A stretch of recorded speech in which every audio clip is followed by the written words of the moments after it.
నిత్యమైన కృపతో నీకు వాత్సల్యము చూపుదును. యెషయా 54:8. మనము ఏమై ఉన్నామో కేవలము దేవుని కృపయై ఉన్నాము. విశ్వాసము ద్వారా కృపచేతనే రక్షింపబడి ఉన్నాం. అయ్యా, తండ్రి, అబ్బా అని పిలిచే అర్హత దేవుడు అనుగ్రహించాడు.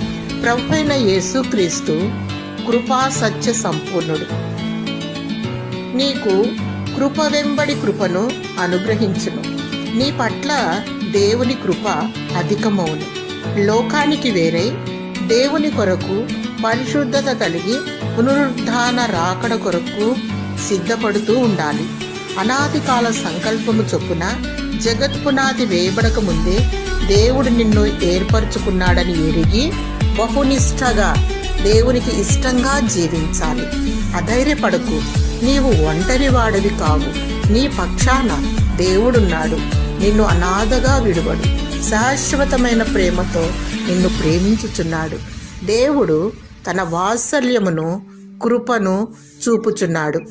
ఆయన నీ పట్ల ఆయన ఒక్కరే నమ్మదగిన దేవుడు.